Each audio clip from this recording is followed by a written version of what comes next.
La ciudad de Dios. San Agustín. Libro 14. El desorden de las pasiones. Pena del pecado. Capítulo 1.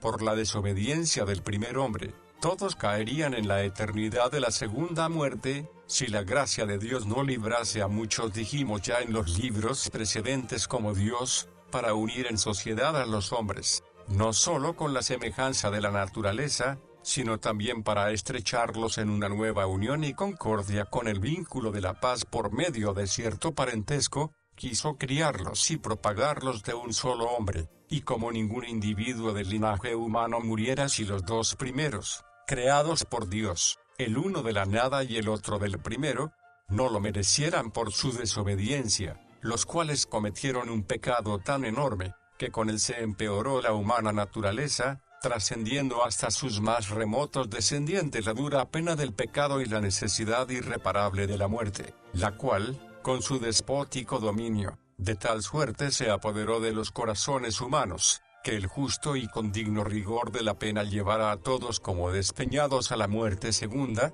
sin fin ni término, si de ella no libertara a algunos la inmerecida gracia de Dios, de donde ha resultado que, no obstante el haber tantas y tan dilatadas gentes y naciones esparcidas por todo el orbe, con diferentes leyes y costumbres, con diversidad de idiomas, armas y trajes, con todo no haya habido más que dos clases de sociedades, a quienes, conforme a nuestras santas escrituras, con justa causa podemos llamar dos ciudades, la una, de los hombres que desean vivir según la carne, y la otra, de los que desean vivir según el Espíritu, cada una en su paz respectiva, y que cuando consiguen lo que apetecen viven en peculiar paz. Capítulo 2.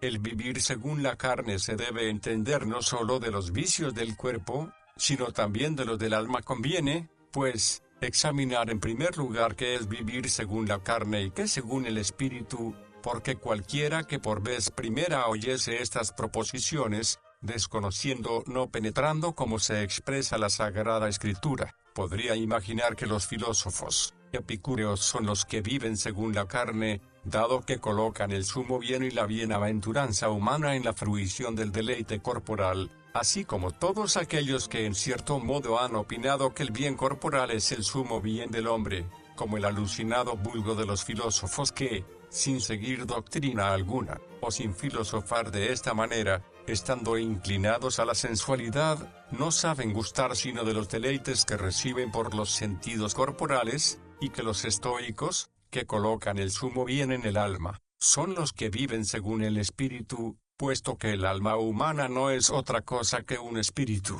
Sin embargo, atendiendo el común lenguaje de las sagradas letras, es cierto que unos y otros viven según la carne, porque llama carne no solo al cuerpo del animal terreno y mortal, como cuando dice, no toda carne es de una misma especie, diferente es la carne del hombre y la de las bestias, y diferente la de las aves y la de los peces, sino que sea con diversidad de la significación de este nombre, y entre estos distintos modos de hablar, muchas veces también al mismo hombre, esto es, a la naturaleza humana, suele llamar carne, tomando, conforme al estilo retórico, el todo por la parte, como cuando dice, no hay carne alguna que se justifique por las obras de la ley. ¿Qué quiso dar aquí a entender sino ningún hombre? Lo cual, con mayor claridad lo dice después, ningún hombre se justificará por la ley, y escribiendo a los Gálatas, les dice, sabiendo que ningún hombre puede justificarse por las obras de la ley.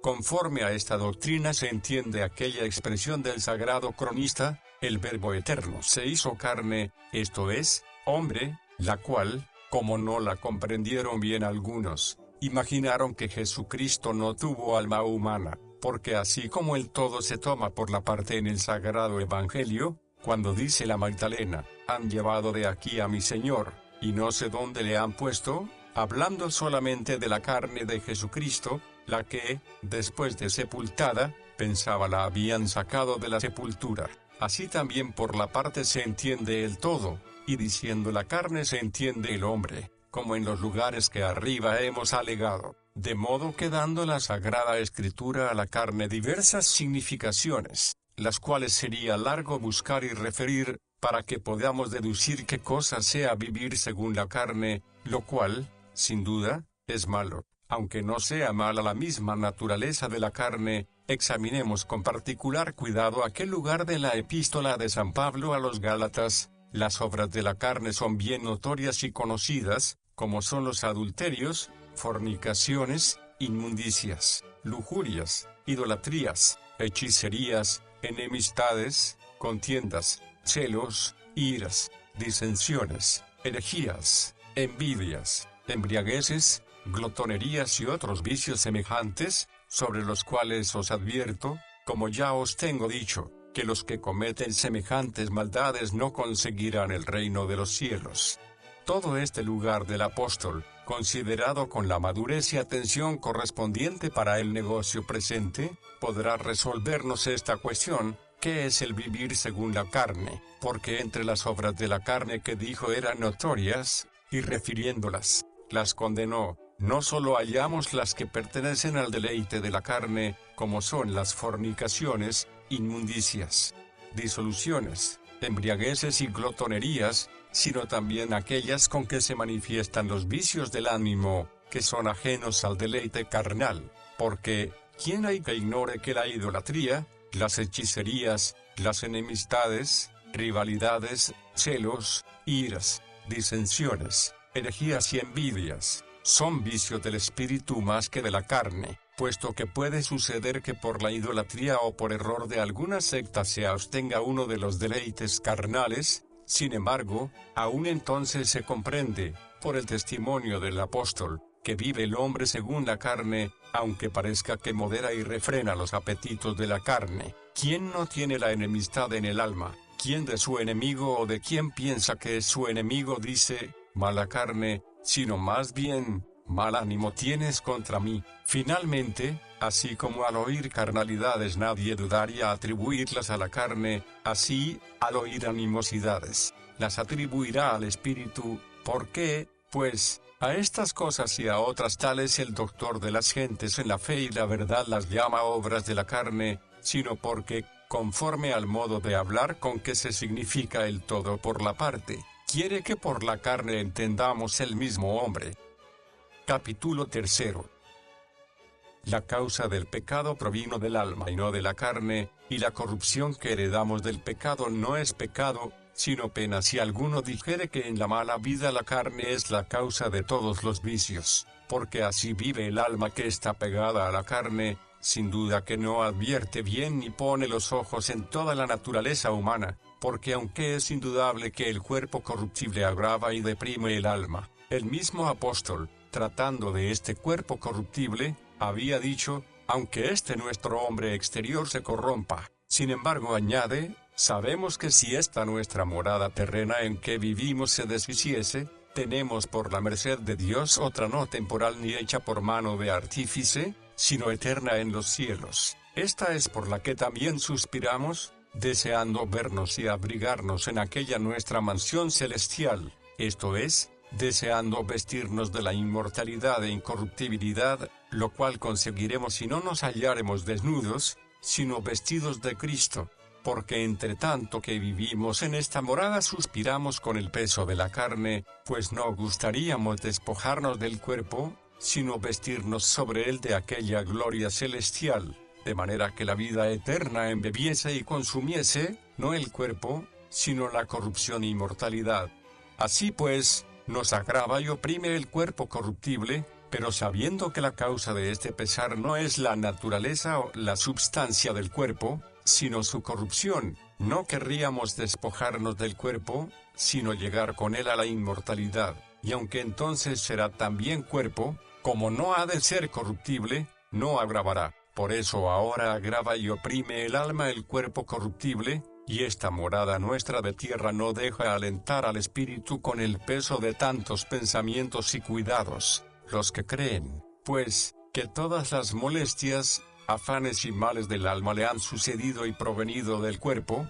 se equivocan sobremanera, porque aunque Virgilio, en aquellos famosos versos donde dice, Tienen estas almas en su origen un vigor de fuego y una raza y descendencia del cielo, en cuanto no las fatiga y abruma el dañoso cuerpo y las embotan los terrenos y mortales miembros. Parece que nos declara con toda evidencia la sentencia de Platón, y, queriendo darnos a entender que todas las 4 perturbaciones, agitaciones o pasiones del alma tan conocidas, el deseo, el temor, la alegría y la tristeza, que son como fuentes y manantiales de todos los vicios y pecados, suceden y provienen del cuerpo, añada y diga, de este terreno peso les proviene el dolerse, desear, temer, gozarse, ni de la lóbrega y oscura cárcel en que están pueden o contemplar su ser o soltarse, con todo, muy disonante y distinto es lo que sostiene y nos enseña la fe, porque la corrupción del cuerpo,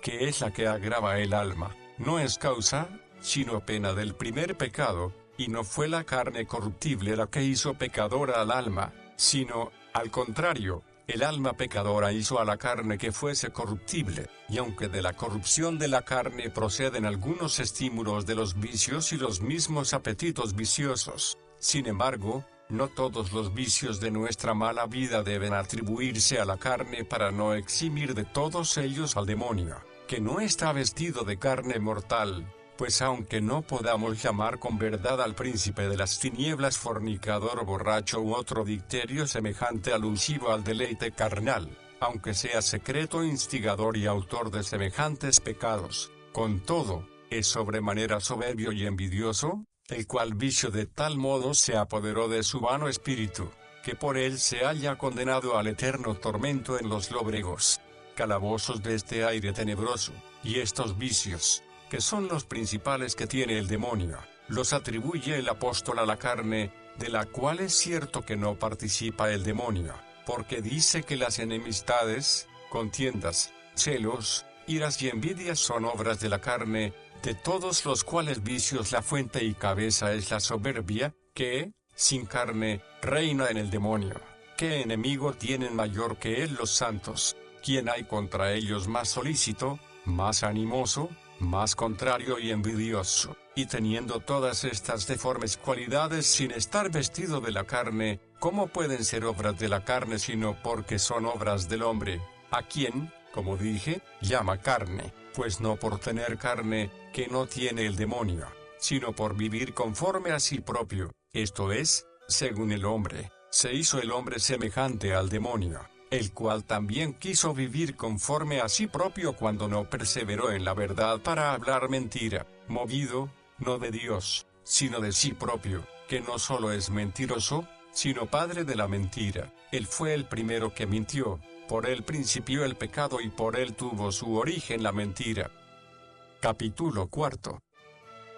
¿Qué es vivir según el hombre y vivir según Dios? Cuando vive el hombre según el hombre y no según Dios, es semejante al demonio, porque ni el ángel debió vivir según el ángel, sino según Dios, para que perseverara en la verdad y hablara verdad, que es fruto propio de Dios y no mentira, que es de su propia cosecha, por cuanto aún del hombre, dice el mismo apóstol en otro lugar, si con mi mentira campea más y sale más ilustre y tersa la verdad de Dios, a la mentira la llamo mía y a la verdad de Dios. Por eso, cuando vive el hombre según la verdad, no vive conforme a sí mismo, sino según Dios, porque el Señor es el que dijo, yo soy la verdad, y cuando vive conforme a sí mismo, esto es, según el hombre y no según Dios, sin duda que vive según la mentira, no porque el mismo hombre sea mentira, pues Dios, que es autor y creador del hombre, ni es autor ni creador de la mentira, sino porque de tal suerte crió Dios recto al hombre,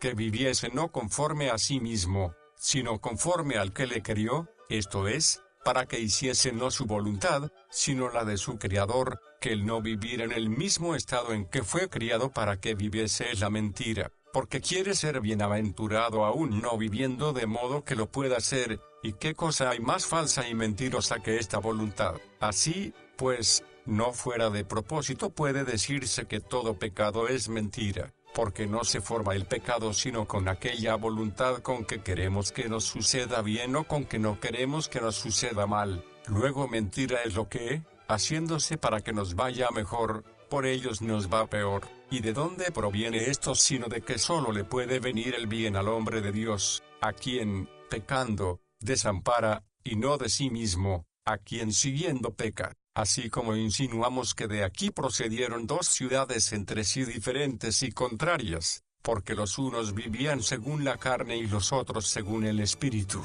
Del mismo modo podemos también decir que los unos viven según el hombre y los otros según Dios, porque claramente dice San Pablo: y supuesto que hay entre vosotros emulaciones y contiendas, ¿acaso no sois carnales y vivís según el hombre? Luego lo que es vivir según el hombre, eso es carnal, pues por la carne, tomada como parte del hombre, se entiende el hombre. Poco antes había llamado animales a los hombres, a quienes después llama carnales, diciendo: así como ningún hombre sabe los secretos del corazón humano, si no es el espíritu del hombre que está en él, así los de Dios ninguno los sabe si no es el Espíritu de Dios. Y nosotros no hemos recibido el espíritu de este mundo, sino el Espíritu que procede de Dios, para conocer las mercedes y gracias que Dios nos ha hecho, las cuales, como las conocemos, así las predicamos, no con palabras artificiosas y acomodadas a la sabiduría humana, sino con las que hemos aprendido del Espíritu, declarando los misterios espirituales con términos y palabras espirituales, porque el hombre animal no entiende ni admite las cosas del Espíritu de Dios, teniendo por necedad cuando se aparta de lo que su sentido alcanza. Y a estos tales, esto es, a los carnales, dice poco después: y yo, hermanos, no os pude hablar como a espirituales, sino como a carnales, lo cual se entiende igualmente según la misma manera de hablar, esto es, tomando el todo por la parte, porque por el alma y por la carne, no son partes del hombre, se puede significar el todo, que es el hombre, y así no es otra cosa el hombre animal que el hombre carnal, sino que lo uno y lo otro es una misma cosa, esto es, el hombre que vive según el hombre, así como tampoco se entiende otra cosa que hombres, cuando se dice: ninguna carne se justificará por las obras de la ley, o cuando dice: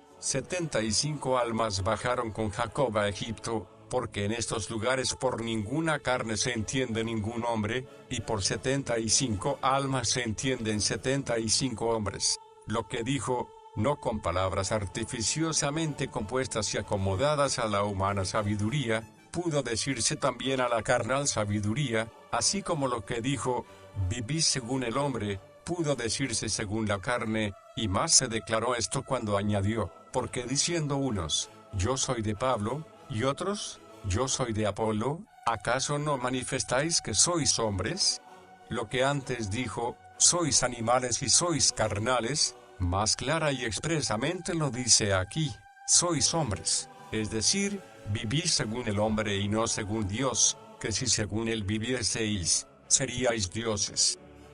Capítulo 5. Aunque es más tolerable la opinión de los platónicos que la de los maniqueos sobre la naturaleza del cuerpo y del alma, con todo, también aquellos son reprobados, porque las causas de los vicios las atribuyen a la naturaleza de la carne. En nuestros vicios y pecados no hay motivo para que acusemos con ofensa e injuria del Creador a la naturaleza de la carne, la cual en su orden y especies es buena, pero el vivir según el bien creado, dejando el bien, que es su Creador, no es bueno. Ya elija uno vivir según la carne, o según el alma, o según todo el hombre que consta de alma y carne, que es por donde le podemos llamar también con solo el nombre del alma y con solo el nombre de la carne, porque el que estima como sumo bien a la naturaleza del alma y acusa como mala a la naturaleza de la carne, sin duda que carnalmente ama al alma y que carnalmente aborrece a la carne, pues lo que siente, lo siente con vanidad humana y no con verdad divina, y aunque los platónicos no procedan con tanto error como los maniqueos, aborreciendo los cuerpos terrenos como a naturaleza mala, supuesto que atribuyen todos los elementos de que este mundo visible y material está compuesto, y todas sus cualidades a Dios como a su verdadero artífice, con todo, opinan que las almas de tal suerte son afectadas por los miembros terrenos y mortales, que de aquí les proceden los afectos de los deseos y temores, de la alegría y de la tristeza, en cuyas 4 perturbaciones, como las llama Cicerón, o pasiones, como muchos, palabra por palabra, lo interpretan del griego, consiste todo el vicio de la vida humana, lo cual, si es cierto, porque en Virgilio se admira Eneas de esta opinión oyendo en el infierno a su padre que las almas habían de volver a sus cuerpos, y exclamando, «Oh Padre mío, es posible que hemos de creer que algunas de estas almas han de subir desde aquí a ver el cielo, y que han de volver a encerrarse en la estrecha concavidad de los cuerpos? ¿Qué deseo tan horrible y abominable es este que tienen de vivir los miserables? Por ventura, este tan detestable deseo aún permanece en aquella tan celebrada pureza de las almas, heredado de los terrenos e inmortales miembros. ¿Acaso dice que no están ya limpias y purgadas de todas estas pestes corpóreas cuando otra vez principian a querer volver a los cuerpos? De donde se infiere que aunque fuera cierto lo que es totalmente falso, el que sea una alternativa sin cesar la purificación y profanación de las almas que van y vuelven, con todo, no puede decirse con verdad que todos los movimientos malos y viciosos de las almas nacen y provienen de los cuerpos terrenos, supuesto que, según ellos, como el famoso poeta lo dice, es tanta verdad que aquel horrible deseo no procede del cuerpo, de modo que al alma que está ya purificada de toda pestilencia y contagio corporal, y fuera de todo lo que es cuerpo, la puede compeler y forzar a que vuelva al cuerpo, y así también, por confesión de ellos, el alma no solo se altera y turba movida de la carne, de manera que desee, tema, se alegre y entristezca, sino que también de suyo y de sí propia puede moverse con estas pasiones. Capítulo 6.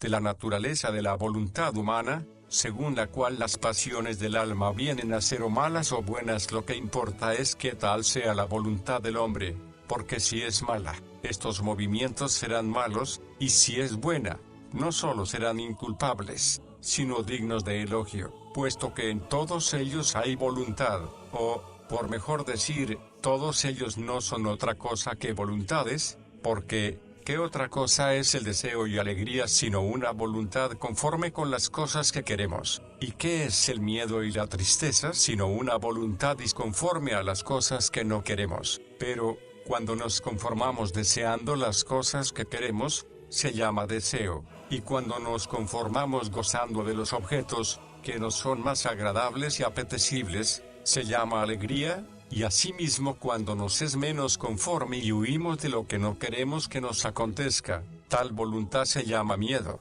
y cuando nos conformamos y huimos de lo que con nuestra voluntad nos sucede, tal voluntad es tristeza, y, sin duda alguna que, según la variedad de las cosas que se desean o aborrecen, así como se paga de ellas u ofende la voluntad del hombre, así se muda, y convierte en estos o aquellos afectos, por lo que el hombre que vive según Dios y no según el hombre, es necesario que sea amigo de lo bueno, de donde se sigue que aborrezca lo malo, y porque ninguno naturalmente es malo, sino que es malo por su culpa y vicio. El que vive según Dios debe aborrecer de todo corazón a los malos, de suerte que ni por el vicio aborrezca al hombre, ni ame el vicio por el hombre, sino que aborrezca al vicio y ame al hombre, porque, quitando el vicio, resultará que todo deba amarse y nada aborrecerse.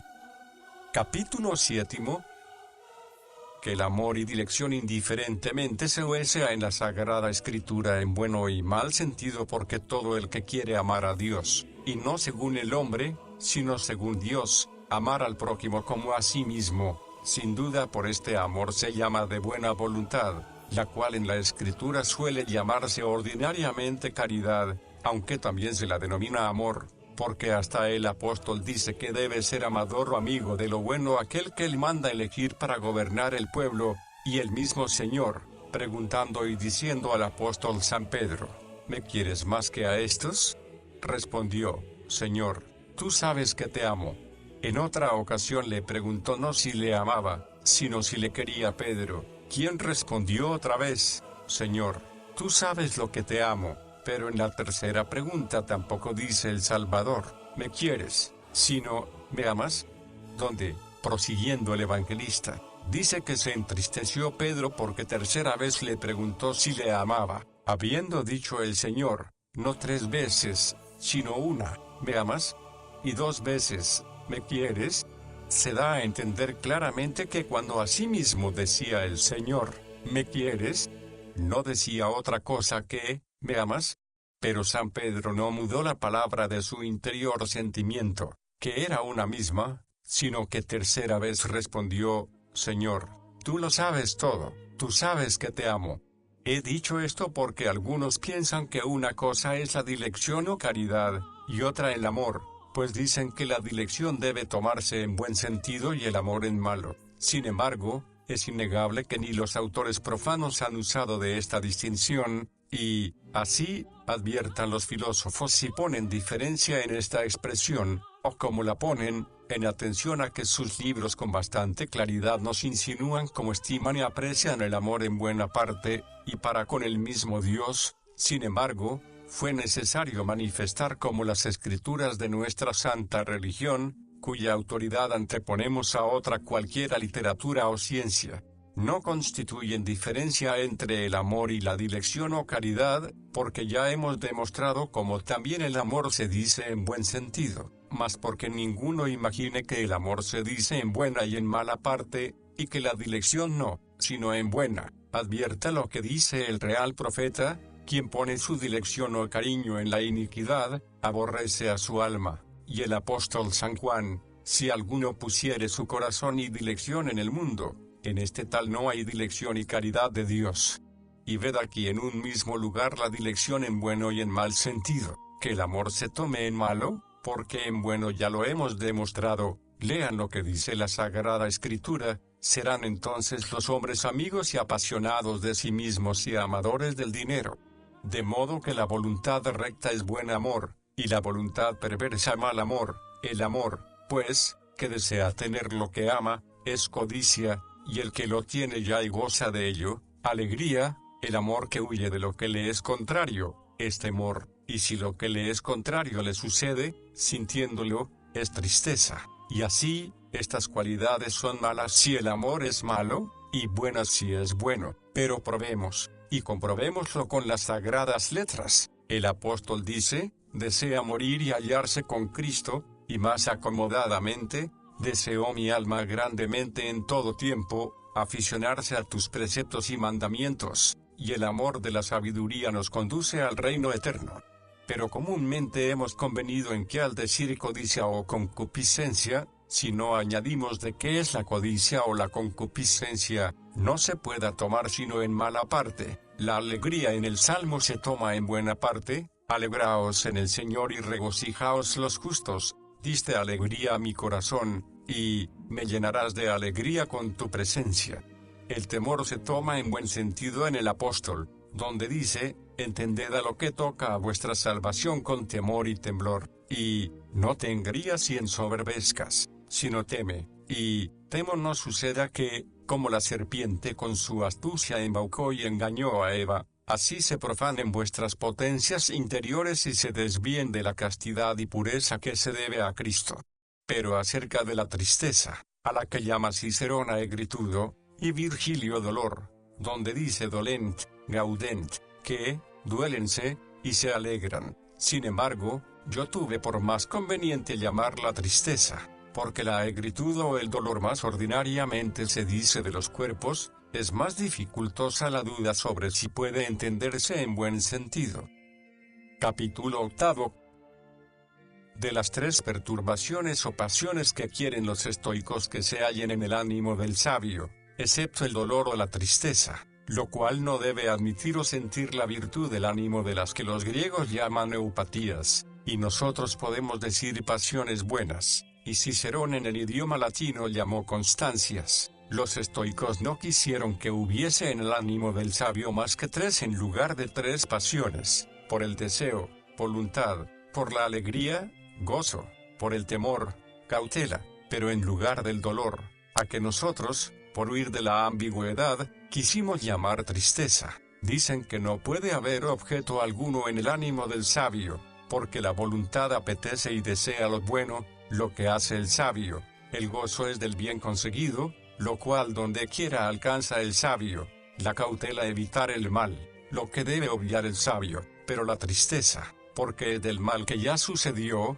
Son de opinión los estoicos que ningún mal puede traer al sabio y dicen que en lugar de ella no puede haber otra igual en su ánimo. Así les parece que, fuera del sabio, no hay quien quiera, goce y se guarde, y que el necio no hace sino desear, alegrarse, temer y entristecerse, y que aquellas tres son constancias y estas cuatro perturbaciones, según Cicerón, y, según muchos, pasiones. En griego, aquellas tres, como insinué, se llaman eupatías, y estas cuatro, patías. Buscando yo con la mayor diligencia que pude si este lenguaje cuadraba con el de la Sagrada Escritura, hallé lo que dice el profeta: no se gozan los impíos, dice el Señor, como que los impíos pueden más alegrarse que gozarse de los males, porque el gozo propiamente es de los buenos y piadosos. Asimismo en el Evangelio se lee: todo lo que queréis que os hagan los hombres, eso mismo haréis vosotros con ellos.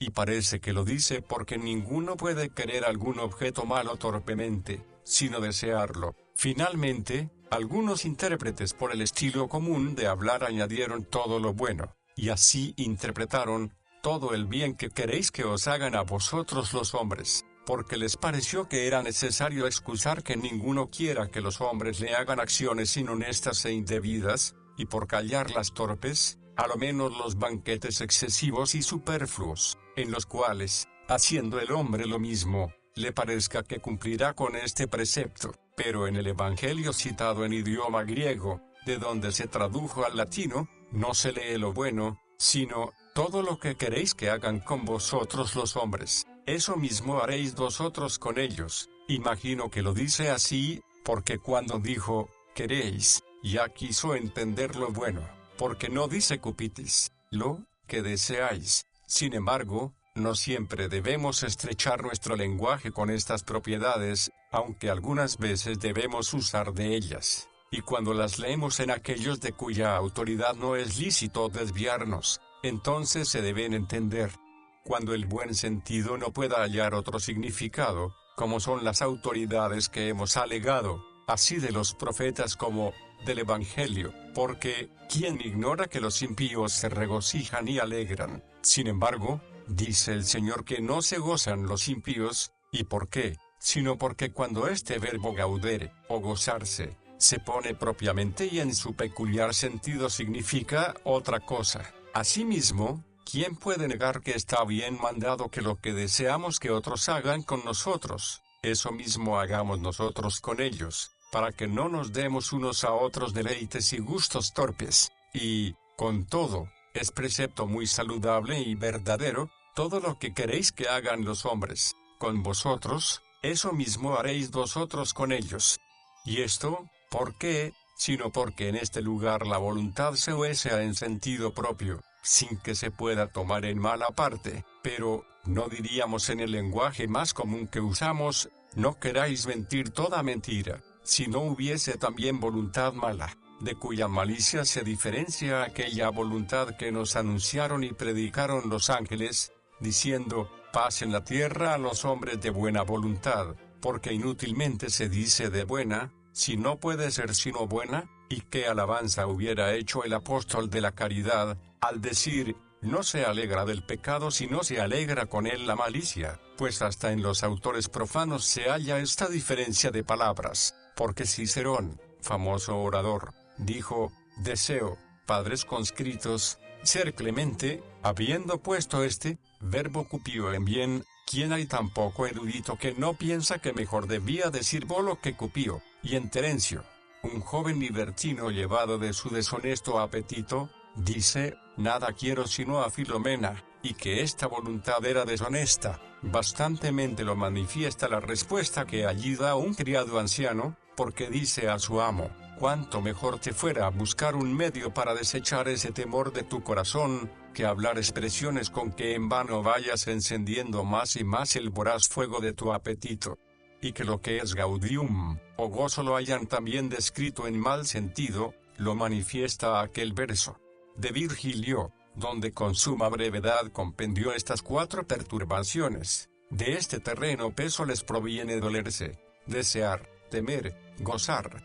Dijo también el mismo poeta: los malos gozos del alma, por los ilícitos placeres. Por lo tanto, los buenos y los malos quieren, se guardan, temen y gozan, y, por decir lo mismo con otras palabras, los buenos y los malos desean, temen y se alegran, pero los unos bien y los otros mal, según que es buena o mala su voluntad, y aún la tristeza, en cuyo lugar dicen los estoicos que no se puede hallar cosa alguna en el alma del sabio, se halla usada en buena parte, y principalmente entre los nuestros, porque el apóstol elogia a los corintios de que se hubiesen entristecido según Dios. Pero dirá alguno acaso que el apóstol les dio el parabién de que se hubiesen acongojado haciendo penitencia, y semejante tristeza no la puede haber sino en los que pecaron, porque dice así, veo que aquella carta, aunque solo por algún tiempo, os entristeció, pero ahora me lisonjeo y lleno de placer, no porque os habéis acongojado, sino porque os habéis entristecido para hacer penitencia, pues os habéis contristado según Dios, de manera que por mí no os ha venido ningún daño o detrimento, porque la tristeza que es según Dios, causa en el hombre para su salud espiritual una penitencia y arrepentimiento inarrepentible, pero la tristeza del mundo motiva la muerte, porque ya veis, como esto mismo que es entristecerse según Dios, cuánta solicitud y cuidado pone en nosotros. Y conforme a esta doctrina pueden los estoicos responder por su parte que la tristeza parece muy útil para que se duelan y arrepientan de su pecado, y que en el ánimo del sabio no puede haber causa, porque no hay pecado cuyo arrepentimiento le cause tristeza, ni puede existir algún otro mal cuya pasión y dolor le contriste, porque aún de Alcibíades refieren, si no me engaña la memoria en el nombre de la persona, que creyendo era bienaventurado oyendo los discursos e instrucciones de Sócrates, que le manifestaron era miserable por ser necio e ignorante, se cuenta que lloró, así que la necedad fue aquí la causa propia de esta inútil e importante tristeza con que el hombre se duele de no ser lo que debe ser, mas los estoicos dicen que no el necio, sino el sabio, es incapaz de tristeza. Capítulo 9.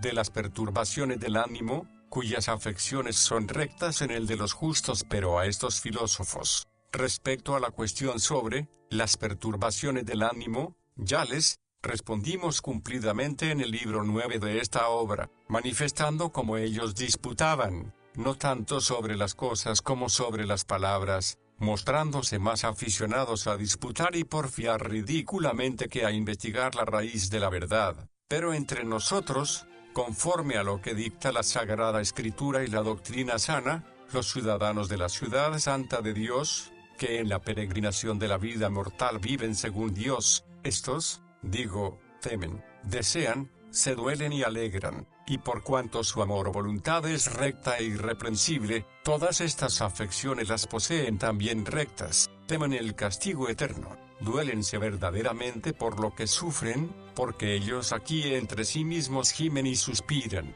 para que se verifique en ellos la adopción, esperando la redención e inmortalidad de su cuerpo, alégranse por la esperanza, porque se cumplirá ciertamente lo que está escrito en caracteres indelebles, que la muerte quedará absorbida y vencida por el triunfo y victoria de Jesucristo. Asimismo temen pecar y ofender a la majestad divina, desean perseverar en la gracia, duélense de los pecados cometidos y se alegran de las buenas obras, pues para que teman el caer en la culpa les dice el Salvador, que crecerá tanto la iniquidad, que se entibiará la caridad de muchos, y para que deseen perseverar, les dice, el que perseverase hasta el fin, se salvará. Para que se duelan de los pecados, les advierte San Juan, si dijésemos que no tenemos pecado, nosotros mismos nos alucinamos y engañamos, y no hay verdad en nosotros. Para que se llenen de gozo por las buenas obras, les certifica San Pablo,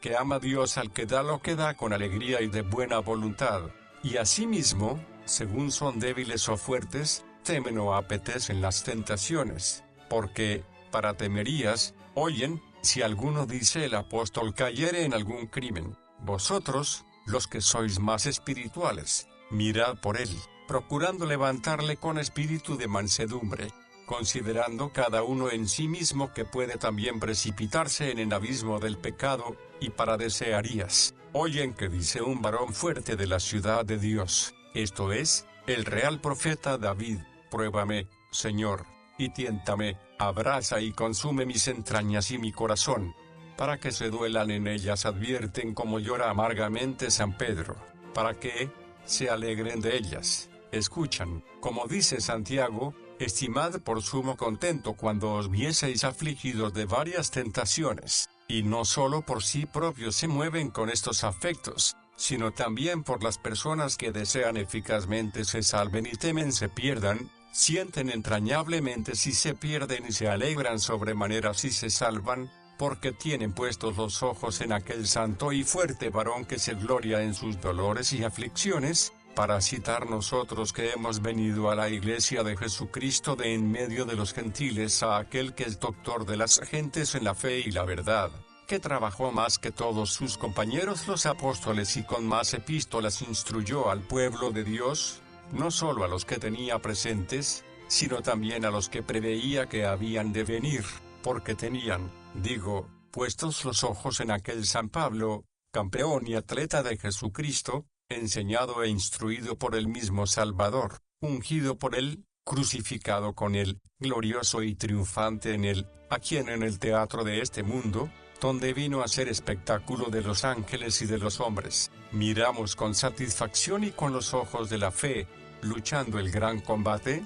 corriendo en busca de la palma y gloria de la soberana vocación y caminando siempre adelante, viéndole como se alegra con los alegres y llora con los que lloran, como fuera padece persecuciones y dentro temores, deseando apartarse ya de su cuerpo y hallarse con Cristo con ansia de ver a los romanos por tener algún fruto en ellos como en las demás gentes, estimulando a los corintios y temiendo con el mismo celo que no les engañen y desvíen sus almas de la fe y pureza que deben a Cristo, teniendo una gran tristeza y continuo dolor de corazón por los israelitas, porque ignorando la justicia de Dios y queriendo establecer la suya, no estaban sujetos a la justicia de Dios, y no solo manifestando su dolor, sino también sus lágrimas por algunos que habían pecado y no habían hecho penitencia de sus deshonestidades y fornicaciones. Si estos movimientos y afectos que proceden del amor del bien y de una caridad santa se deben llamar vicios, permitamos asimismo que a los verdaderos vicios los llamen virtudes, pero siguiendo estas afecciones a la buena y recta razón, cuando se aplican donde conviene, ¿quién se atreverá a llamarlas en este caso flaquezas o pasiones viciosas? Por lo cual el mismo Señor, queriendo pasar la vida humana en forma y figura de siervo, pero sin tener pecado, usó también de ellas cuando le pareció conveniente, porque de ningún modo en el que tenía verdadero cuerpo de hombre y verdadera alma de hombre era falso el afecto humano. Cuando se refiere del Redentor en el Evangelio que se entristeció con enojo por la dureza del corazón de los judíos, y cuando dijo, me alegro por causa de vosotros, para que creáis, cuando habiendo de resucitar a Lázaro lloró, cuando deseó comer la Pascua con sus discípulos, cuando acercándose su pasión estuvo triste su alma hasta la muerte. Sin duda que esto no se refiere con mentira, pero el Señor, por cumplir seguramente con el misterio de la encarnación, admitió estos movimientos y extrañas impresiones con ánimo humano cuando quiso, así como cuando fue su divina voluntad se hizo hombre. Por eso no puede negarse que, aun cuando tengamos estos afectos rectos, y según Dios, son de esta vida y no de la futura que esperamos, y muchas veces nos rendimos a ellos, aunque contra nuestra voluntad. Así que, en algunas ocasiones, aunque nos movamos no con pasión culpable, sino con amor y caridad loable, aun cuando no queremos, lloramos, los tenemos, pues, por flaqueza de la condición humana, pero no los tuvo así Cristo Señor nuestro, cuya flaqueza estuvo también en su mano y omnipotencia, pero entre tanto que conducimos con nosotros mismos la humana debilidad de la vida mortal, si carecemos totalmente de afectos, por el mismo hecho es prueba de que vivimos bien, porque el apóstol reprendía y abominaba de algunos, diciendo de ellos que no tenían afecto. También culpó el real profeta a aquellos de quienes dijo, esperé quien me hiciera compañía en mi tristeza. y no hubo uno solo.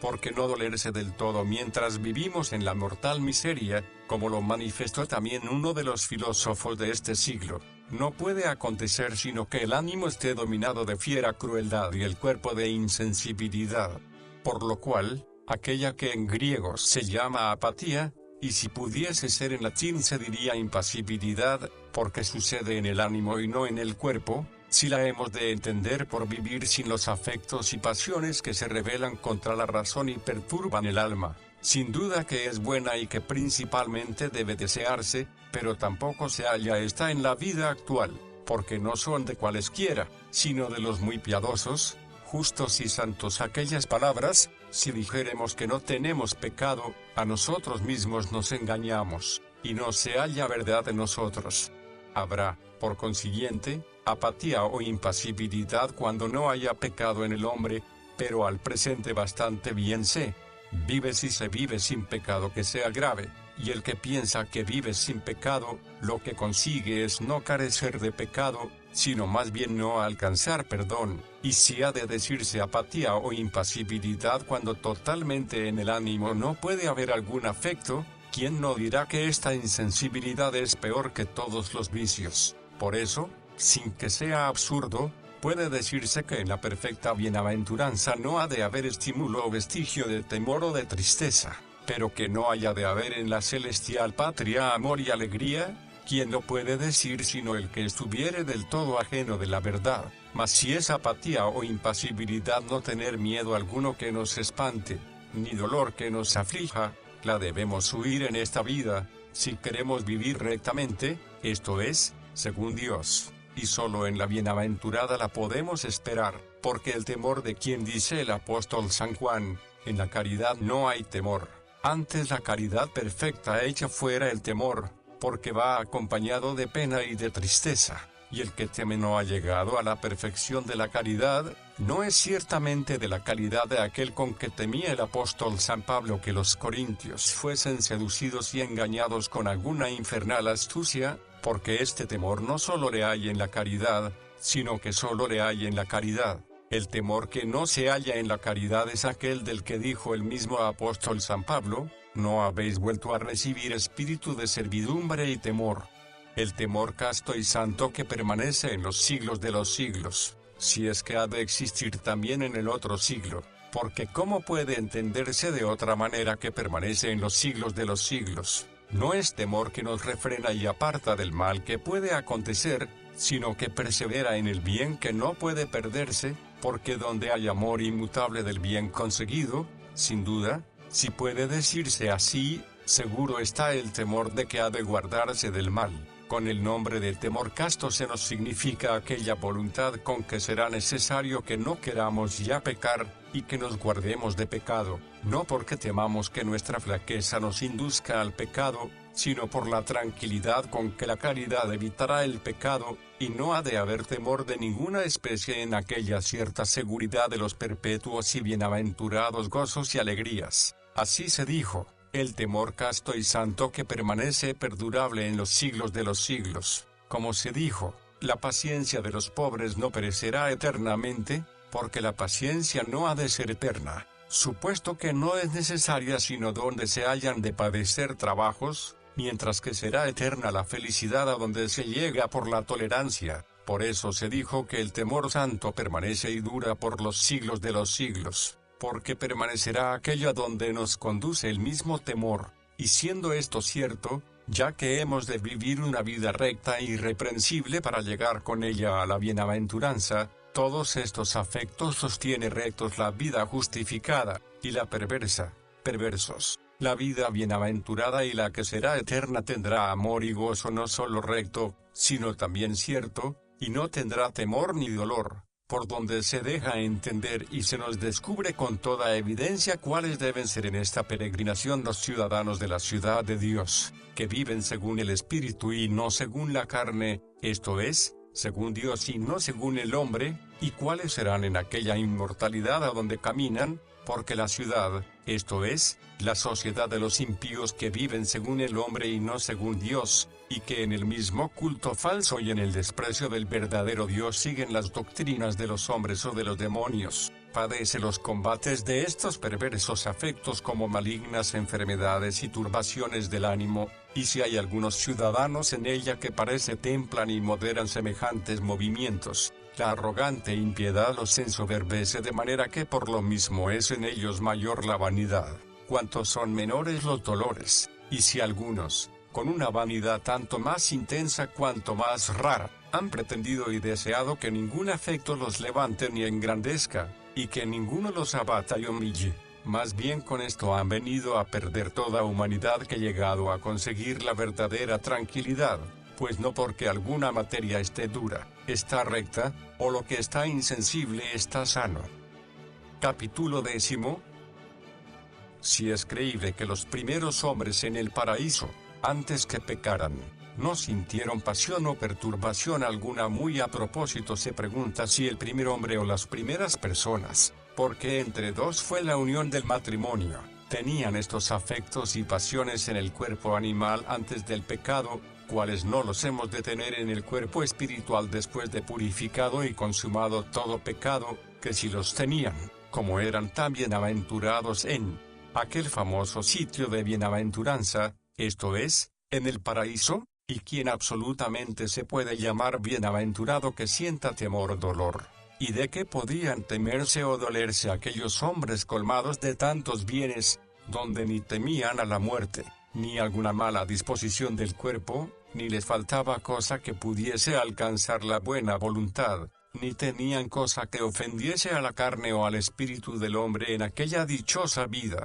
Había en ellos amor imperturbable para con Dios, y entre sí los casados guardaban fiel y sinceramente el matrimonio, y de este amor resultaba inexplicable gozo, sin faltarles cosa alguna de las que amaban y deseaban para gozarlo. Había una apacible y tranquila aversión al pecado, con cuya perseverancia por ningún otro extremo les sobrevenía mal alguno que les entristeciese. ¿Acaso dirá alguno que deseaban tomar el árbol cuya fruta les estaba prohibido comer, pero temían morir y, según esto, ya el deseo, ya el miedo, inquietaba a aquellos espíritus en aquel delicioso jardín? Líbrenos Dios de imaginar que hubiera cosa semejante donde no había género de pecado, porque no deja de ser pecado desear lo que prohíbe la ley de Dios, y abstenerse de ello por temor de la pena y no por amor a la justicia. Dios nos libre, digo, que antes de haber pecado alguno cometiesen ya el de hacer con el árbol de la fruta prohibida lo que de la mujer dice el Señor, que el que mira a la mujer para desearla, ya peca con ello en su corazón. Así pues, tan felices fueron los primeros hombres sin padecer perturbación alguna de ánimo y sin sufrir incomodidad alguna en el cuerpo, tan dichosa fuera la sociedad humana si ni ellos cometieran el mal que traspasaron a sus descendientes, ni alguno de sus sucesores cometiese pecado alguno por donde mereciera ser condenado, permaneciendo esta felicidad hasta que por aquella bendición de Dios, creced y multiplicaos, se llenara el número de los santos predestinados y consiguieran otra mayor, cual se les dio a los bienaventurados ángeles, donde tuvieran seguridad cierta de que ninguno había de pecar ni había de morir. Y fuera tal la vida de los santos sin haber sabido qué cosa era trabajo o dolor ni muerte. ¿Cuál será después la experiencia de todas estas cosas en la incorrupción e inmortalidad de los cuerpos, luego que hubieren resucitado los muertos? Capítulo 11. De la caída del primer hombre, en quien crió Dios buena la naturaleza, y viciada no la pudo reparar sino su autor, porque Dios prevé y sabe todas las cosas. Por eso no pudo ignorar que el hombre también había de pecar, y como el Señor lo previó y dispuso, debemos hablar de la ciudad santa según su presencia y no según lo que no pudo llegar a nuestra noticia, afirmar que no estuvo en la previsión de Dios, porque de ningún modo pudo el hombre con su pecado perturbar el divino consejo, como obligando a Dios a mudar lo que había determinado, habiendo previsto Dios, con su presencia lo uno y lo otro, esto es, cuán malo había de ser el hombre a quien crió bueno, y lo bueno que aún así había de hacer de él, pues aunque se dice que muda Dios lo que una vez tenía determinado, y así la Sagrada Escritura metafóricamente dice que Dios se arrepiente, dícese de lo que el hombre esperaba, o según la disposición y orden de las cosas naturales, y no conforme a lo que Dios Todopoderoso supo que había que hacer. Formó, pues, Dios, como lo insinúan las sagradas letras, al hombre recto y, por consiguiente, de buena voluntad, porque no fuera recto si no tuviera buena voluntad. Y así la buena voluntad es obra de Dios, porque con ella crió Dios al hombre, pero la mala voluntad primera, que precedió en el hombre a todas las obras malas, antes fue un apartamiento o abandono de la obra de Dios que obra alguna positiva, y fueron malas estas obras de la mala voluntad porque las hizo el hombre conforme a sí propio, y no según Dios, de suerte que la voluntad fuese como un árbol malo que produjo malos frutos, o, si se quiere, como el mismo hombre de mala voluntad, aunque esta mala voluntad no sea conforme a la naturaleza, sino contra la naturaleza, porque es vicio. Con todo, es de la naturaleza del vicio, el cual no puede existir sino en la naturaleza, es decir, en aquella que fue criada de la nada, no en la que engendró el Creador de sí mismo, como engendró al Verbo por quien fueron creadas todas las cosas. Pues aunque formó Dios al hombre del polvo de la tierra, la misma tierra y toda la materia y máquina terrena la crió absolutamente de la nada, y criando el alma de la nada la infundió en el cuerpo cuando hizo al hombre, y en tanto grado aventajan los bienes a los males, que aunque los males se permitan para manifestar cómo puede también usar bien de ellos la providente justicia del Creador, sin embargo pueden hallarse los bienes sin los males, como es el mismo verdadero y sumo Dios y como son sobre este calignoso aire las criaturas celestiales e invisibles, pero los males no se pueden hallar sin los bienes, porque las naturalezas en que se hallan, en cuanto son naturalezas, son, sin duda, buenas, quitase el mal no quitando la naturaleza o alguna parte suya,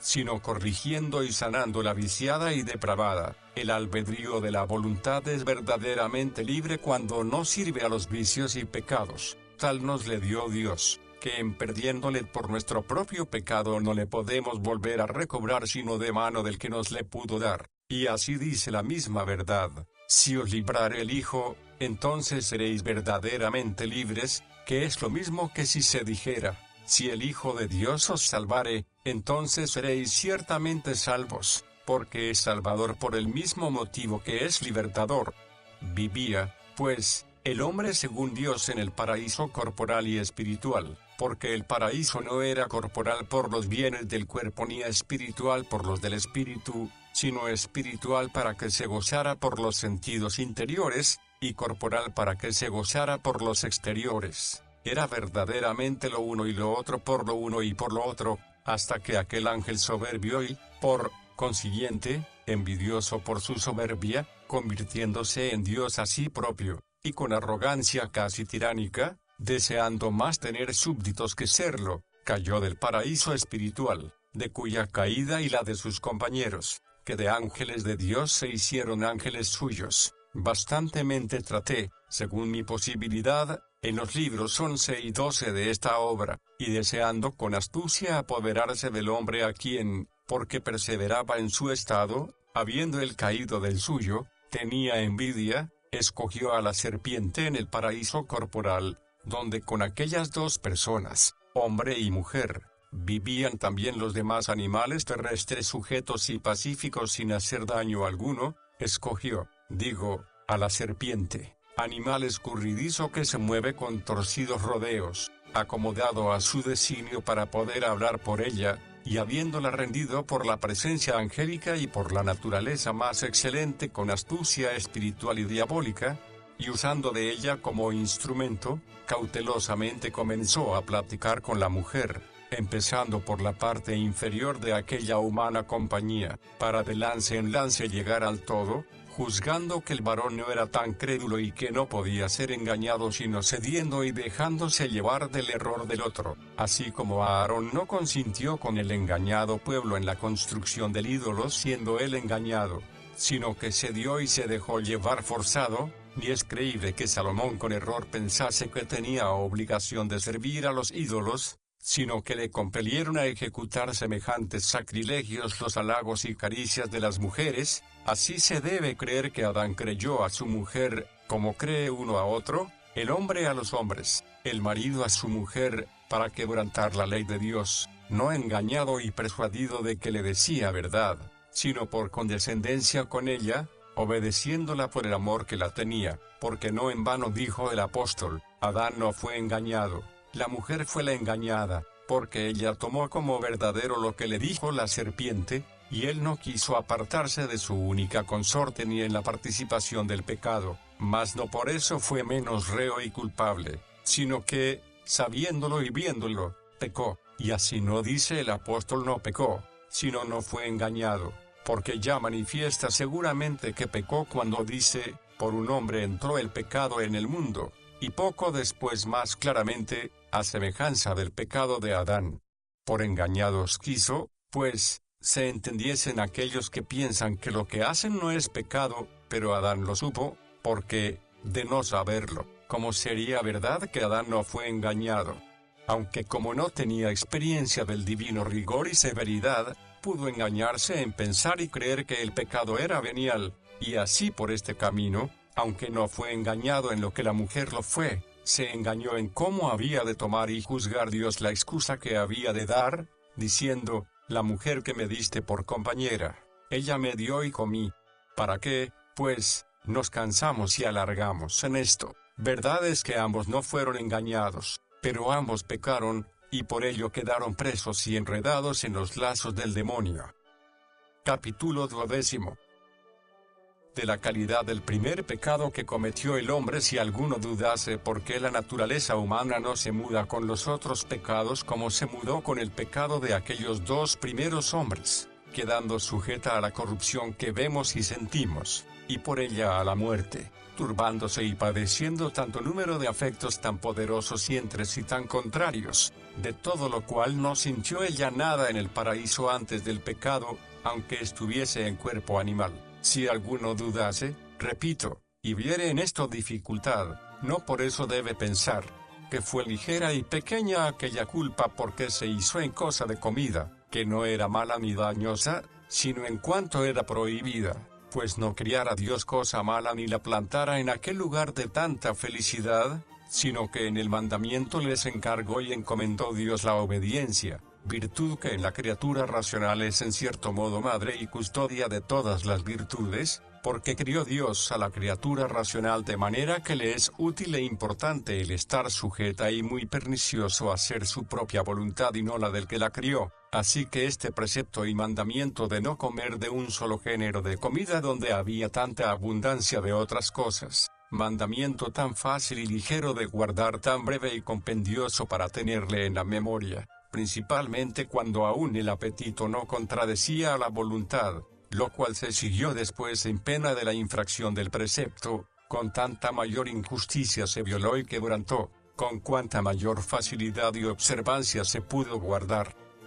Capítulo 13.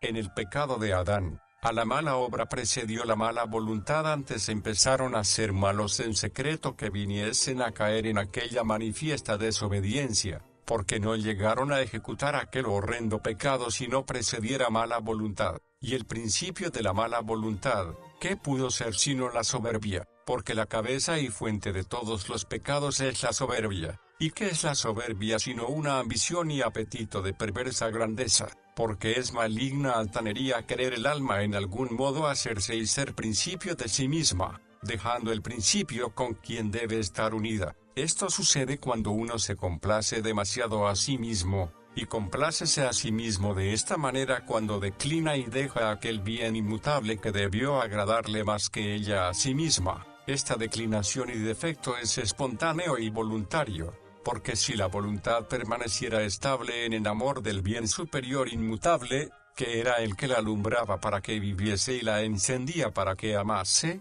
no se desviara de allí para agradarse a sí misma, ni se quedara sin luz, a oscuras, ni sin amor helada, de manera que ni Eva creyera que la decía verdad la serpiente, ni Adán antepusiera al precepto de Dios el gusto de su esposa, ni imaginara que solo pecaba venialmente si a la compañera inseparable de su vida la acompañaba también en el pecado, así que no hicieron la obra mala, esto es, aquella transgresión y pecado comiendo del manjar prohibido, sino siendo ya malos, aquella fruta era mala porque provenía del árbol malo, y el árbol hízose malo contra naturam, porque si no es por vicio de la voluntad, el cual es contra el buen orden de la naturaleza, no se hiciera malo, que el depravarse y estragarse con el vicio, no sucede sino en la naturaleza formada en la nada. Así pues, el ser naturaleza lo tiene por ser criatura de Dios, y el degenerar y declinar de aquel que la hizo,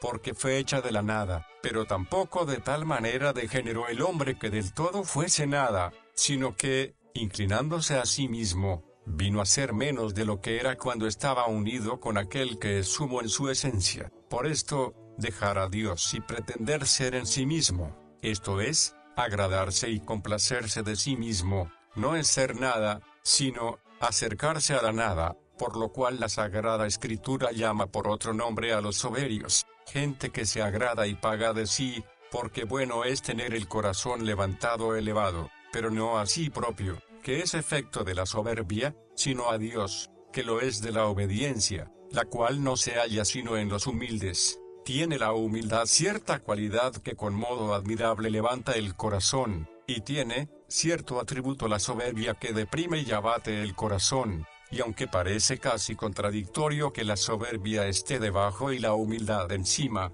sin embargo, la santa humildad, como se sujeta al superior, y no hay otra cosa más superior que Dios, ensalza y eleva al que hace súbdito de Dios, pero la altivez que hay en el vicio, por el mismo hecho de rehusar la sujeción y subordinación, cae de aquel que no tiene sobre sí superior, y por lo mismo, viene a ser inferior, sucediendo lo que dice la Sagrada Escritura: los abatiste cuando iban subiendo y ensalzándose, y no dijo cuando estaban ya elevados y ensalzados, de modo que primero estuviesen ensalzados y después los derribase y abatiese, sino que cuando iban subiendo, entonces los abatió y derribó, porque el mismo acto de subir y ensalzarse es comenzar a abatirse, por lo cual al presente en la ciudad de Dios y a la ciudad de Dios que anda peregrinando en este siglo se recomienda principalmente la humildad que en su Rey, Cristo, singularmente se celebra, porque el vicio de la soberbia, contrario a esta virtud, nos manifiestan las sagradas letras que domina y reina principalmente en su cruel enemigo,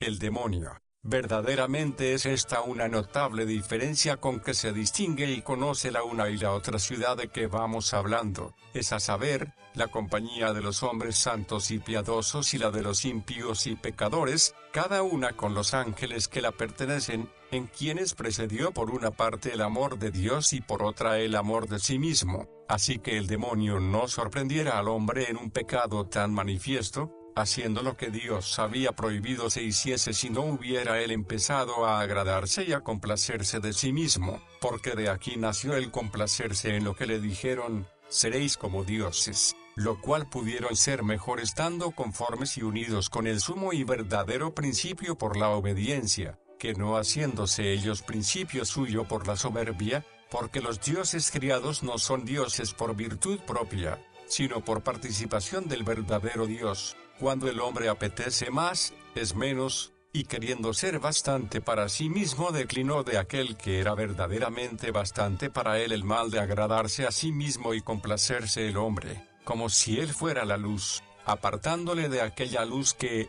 si quisiera, también haría luz al hombre, aquel mal, digo, precedió en secreto para que se siguiera este mal que se cometió en público, porque es verdad lo que dice la Escritura, que antes que caiga se sube y eleva el corazón, y antes que llegue a alcanzar la gloria se humilla y abate. La caída en secreto precede a la caída en público, no pensando que aquella es caída, porque, ¿quién imagina que la exaltación es caída, hallándose ya el defecto y caída al desamparar al excelso? ¿Y quién no advertirá que es caída el traspasar evidentemente el mandato? Por eso Dios prohibió un hecho que, una vez cometido, no se pudiese excusar ni defender con ninguna imaginación de justicia, y por eso me atrevo a decir que es de importancia para los soberbios el caer en un pecado público y manifiesto, para que se desagraden de sí mismos los que, por agradarse y pagarse de sí, incurrieron en el más enorme reato. Más útil e importante le fue a Pedro el desagradarse de sí cuando lloró que el agradarse y pagarse de sí cuando presumió, Y esto es lo mismo que dice el santo real profeta: cárgalos, Señor, de confusión e ignominia para que busquen tu nombre, esto es, para que tú les agrades y se paguen de ti buscando tu nombre, los que buscando el suyo se agradaron y pagaron de sí. Capítulo 14.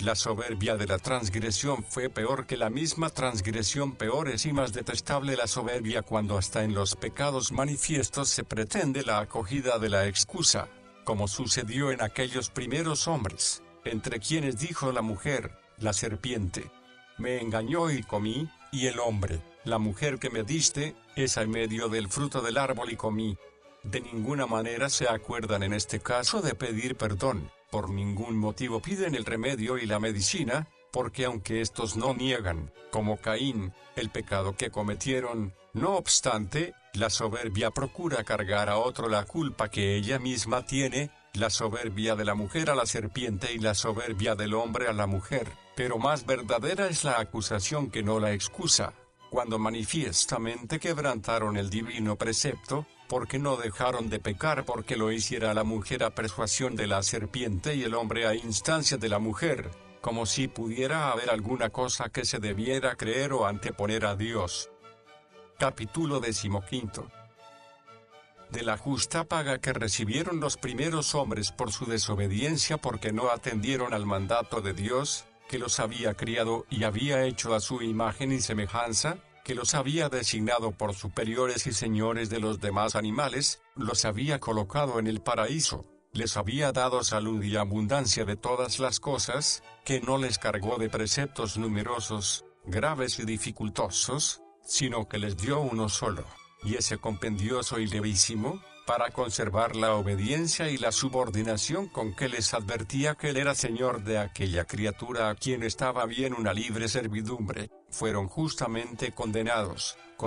de tal modo, que el hombre, que si observara puntualmente el mandamiento fuera espiritual aún en la carne, fuese carnal hasta en el espíritu, y pues con su soberbia se había agradado y pagado de sí, por justicia de Dios fuese entregado a sí mismo para que no estuviese, como había pretendido, en omnímoda, absoluta e independiente potestad, sino que, desavenido igualmente consigo mismo, sufriese debajo de aquel con quien se había avenido pecando una dura y miserable esclavitud, en lugar de la libertad que buscó, muriendo voluntariamente en el espíritu, y debiendo de morir contra su voluntad en el cuerpo, y desertor de la vida eterna, fuera condenado a la muerte eterna, si no le libertase la gracia, y el que piensa que semejante condenación es excesiva o injusta, sin duda no sabe medir ni tantear la gravedad de la malicia que hubo en el pecado, donde había tanta facilidad en no pecar, porque así como, no sin razón, se celebra por grande la obediencia de Abraham, porque en sacrificar a su hijo le mandaron una acción dificultosísima, así también en el paraíso tanto mayor fue la desobediencia cuanto más fácil era lo que se les mandaba, y así como la obediencia del segundo Adán es más celebrada y digna de perpetuarse en los faustos y anales del mundo, porque fue obediente hasta la muerte, así la desobediencia del primero fue más abominable, porque fue desobedecida hasta la muerte, porque cuando hay impuesta rigurosa pena a la desobediencia, y lo que manda el Criador es fácil en la ejecución, ¿quién podrá encarecer bastantemente cuán grave maldad sea no obedecer en un precepto tan obvio y a un mandamiento de tan soberana potestad y so pena tan horrible? Y, en efecto, por decirlo en breves palabras, en la pena y castigo de aquel pecado, con que castigaron o pagaron la desobediencia sino con la desobediencia, pues qué cosa es la miseria del hombre sino padecer contra sí mismo la desobediencia de sí mismo, y que ya que no quiso lo que pudo, quiera lo que no puede, porque aunque en el paraíso, antes de pecar, no podía todas las cosas, con todo, lo que no podía no lo quería, y por eso podía todo lo que quería, pero ahora, como vemos en su descendencia y lo insinúa la Sagrada Escritura, el hombre se ha vuelto semejante a la vanidad, pues, ¿quién podrá referir cuánta inmensidad de cosas quiere que no puede, entre tanto que él mismo a sí propio no se obedece, esto es, no obedece a la voluntad, el ánimo, ni la carne, que es inferior al ánimo, porque, a pesar suyo, Muchas veces el ánimo se turba y la carne se duele, envejece y muere, y todo lo demás que padecemos no lo sufriéramos contra nuestra voluntad, si nuestra naturaleza obedeciese completamente a nuestra voluntad, pero, a la verdad, padece algunas cosas la carne que no la dejan servir, que importa en lo que esto consiste con tal que por la justicia de Dios, que es el Señor, a quien siendo sus súbditos no quisieron servir, nuestra carne, que fue nuestra súbdita, no sirviéndonos, nos sea molesta, bien que, nosotros, no sirviendo a Dios, pudimos hacernos molestos a nosotros y no a Él, porque no tiene el Señor necesidad de nuestro servicio como nosotros del de nuestro cuerpo, y así es nuestra pena lo que recibimos, no suya, y los dolores que se llaman de la carne, del alma son, aunque en la carne y por la carne, porque la carne, ¿de qué se duele por sí sola? ¿Qué desea? Cuando decimos que desea o se duele la carne, o es el mismo hombre, como anteriormente dijimos, o alguna parte del alma que excita la pasión carnal, la cual, si es áspera, causa dolor, si suave, deleite, pero el dolor de la carne solo es una ofensa del alma que procede de la carne, y cierto desavenimiento de su pasión o apetito,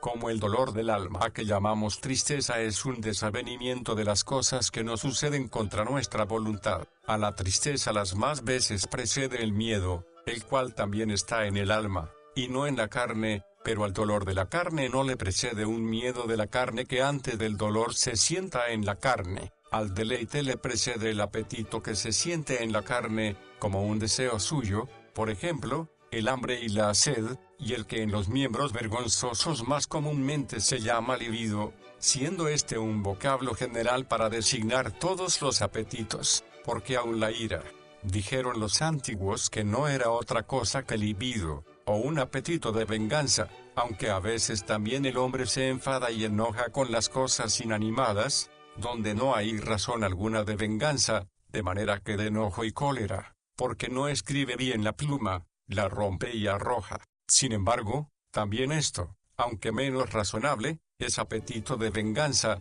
y no sé qué, por llamarle así, como sombra de retribución, que los que mal hacen, mal padezcan. Así pues, hay apetito de venganza que se llama ira, hay apetito o codicia de poseer, que se llama avaricia, hay apetito o deseo, como quiera, de vencer, que se llama pertinacia, hay apetito y ansia de gloriarse o jactarse, que se llama jactancia. Hay muchos y varios apetitos que en idioma latino se dicen libidines, que algunos de ellos tienen asimismo sus voces propias, y otros no las tienen, porque, ¿quién podrá fácilmente decir cómo se llama el apetito de dominio y señorío, del cual, no obstante, nos muestra y testifica la funesta experiencia de las guerras civiles, que es muy poderoso y señor absoluto de los corazones y almas de los tiranos?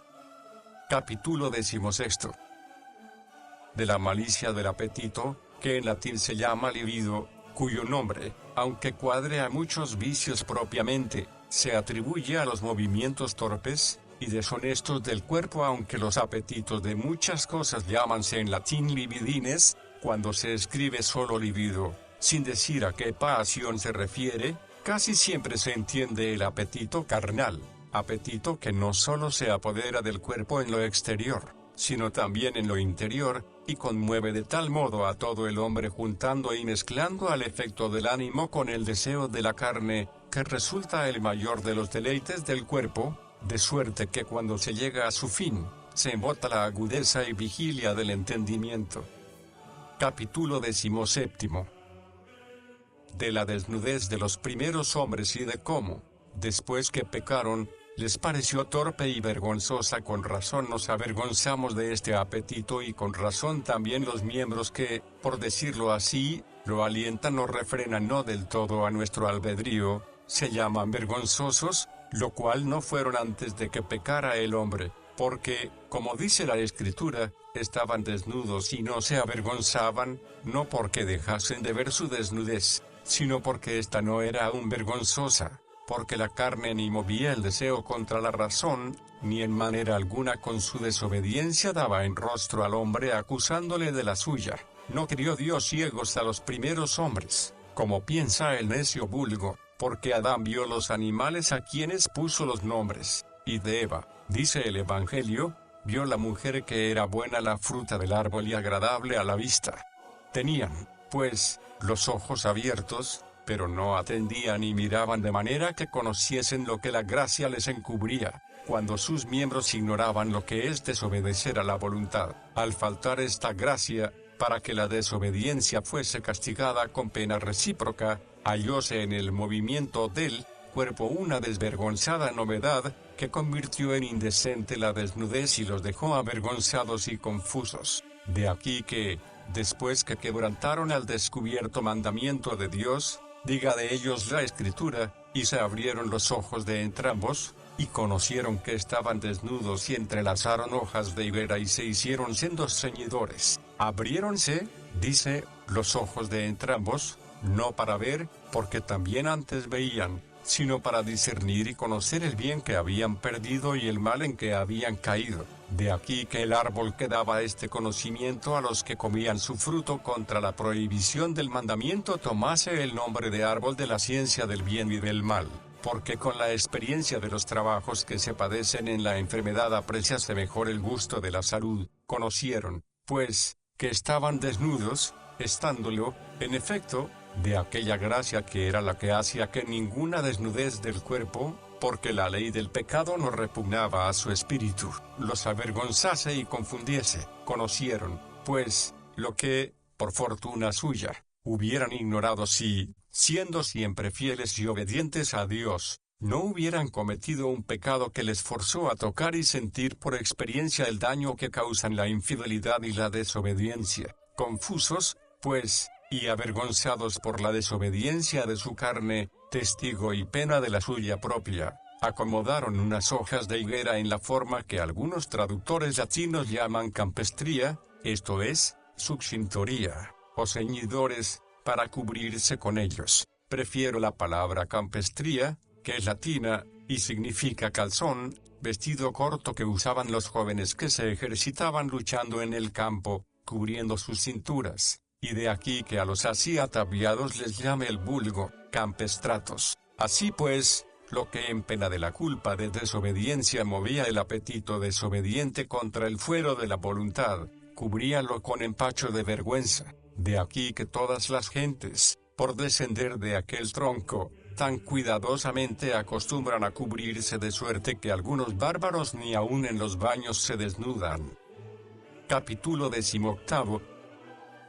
Pudor que acompaña al acto de la generación en el acto mismo de la generación, y no hablo solo de ciertas uniones carnales que buscan la obscuridad para escapar a la justicia humana, sino también del uso de prostitutas, que la ciudad terrena, al dar su aprobación, lo ha hecho lícito, aun en este caso permitido e impune, que al libido huye la luz y las miradas. Los mismos lupanares tienen por rubor natural una cámara obscura, y así vemos que ha sido más fácil a la impureza eximirse de la prohibición de la ley que a la desvergüenza cerrar el paso al pudor. Los deshonestos llaman deshonestas a sus acciones, y, siendo amadores de ellas, no se atreven a ser ostensores. Y, ¿qué diré del concúbito conyugal, que, según la ley de las tablas matrimoniales, tiene por objeto la procreación de los hijos? ¿No se busca también para él, aunque es lícito y honesto, un lugar secreto y retirado? Y antes de que el esposo comience su juego de caricias,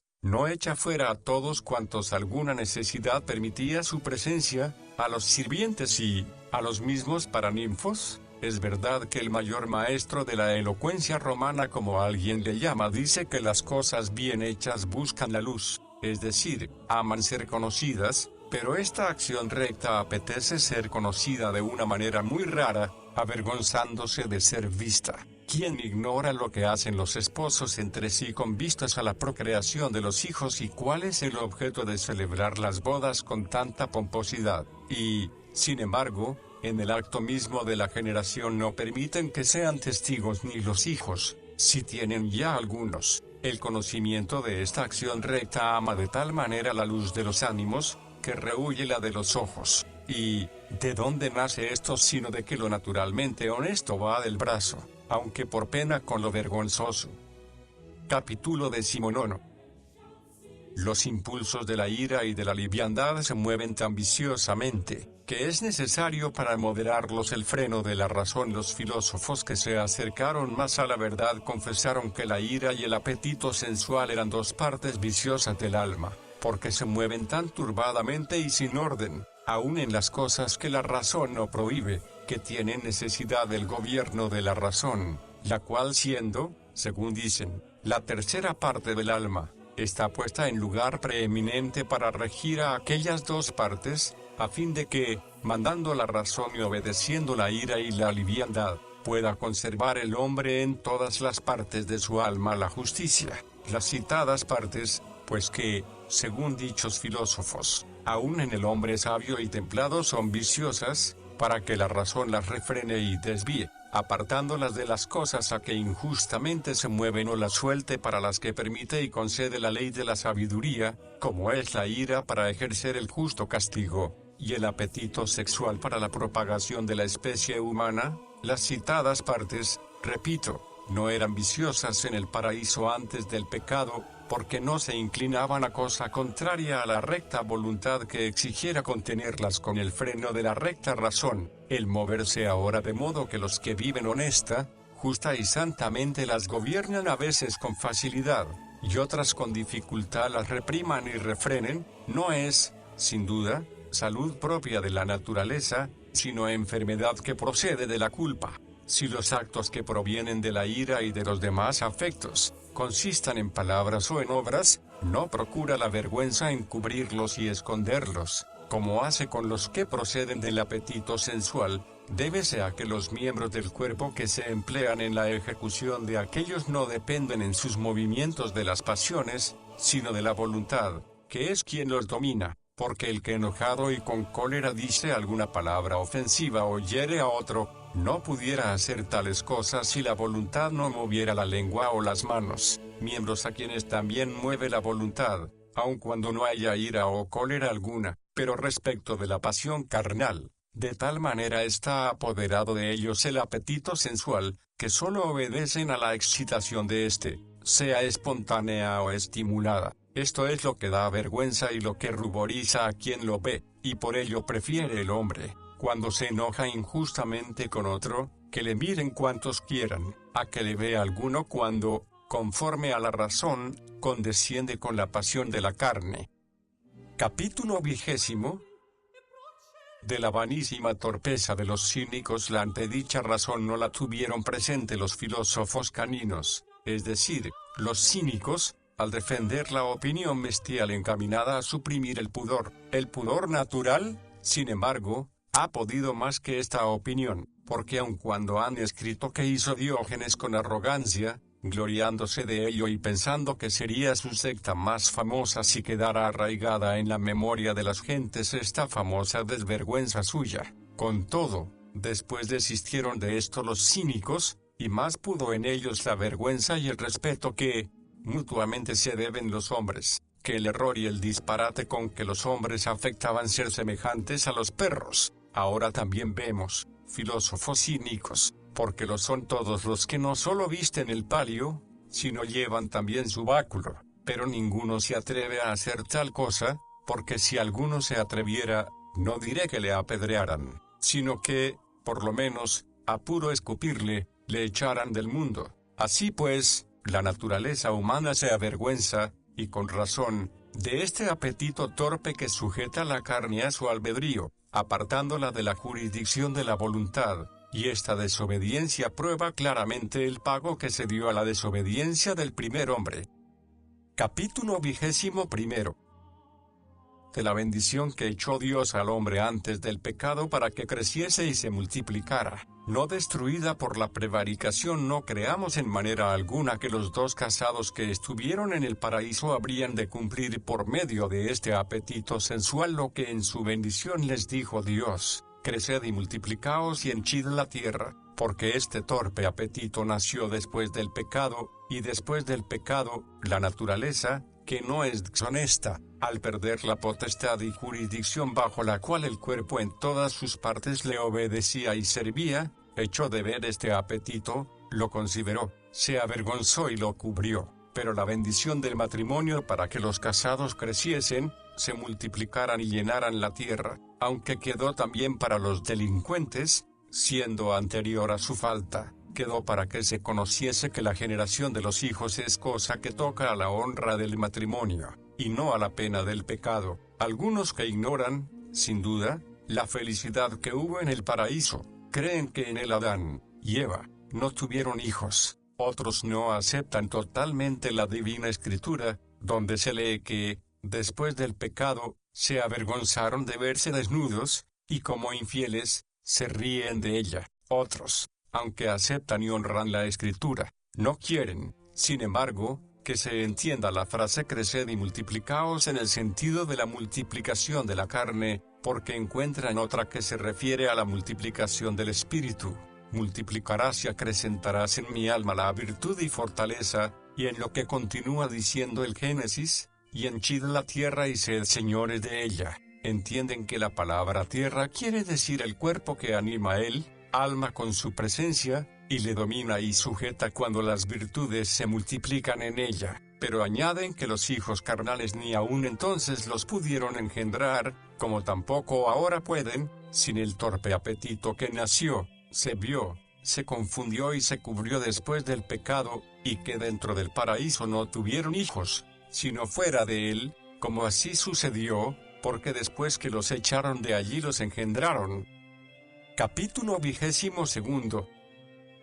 Como Dios ordenó y bendijo el matrimonio, pero en manera alguna dudamos nosotros que el crecer y multiplicar y henchir la tierra conforme a la bendición de Dios es don del matrimonio que instituyó Dios desde el principio, antes del pecado, cuando crió al varón y la mujer, cuya diferencia clara y evidentemente se halla en la carne, pues a esta obra que hizo Dios fue a la que también echó su bendición, según dice la Escritura, hízolos Dios varón y mujer, e inmediatamente añade, y bendíjolos Dios, diciendo, creced y multiplicaos, y henchid la tierra, y sed señores de ella, etc. Aunque todo esto pueda entenderse en un sentido espiritual, sin embargo, no puede decirse que las palabras varón y mujer deban aplicarse a dos cosas que se encuentran en un solo hombre, con pretexto de que dentro de él una cosa es la que gobierna y otra la gobernada, sino, como evidentemente se echa de ver en cuerpos de diferente sexo,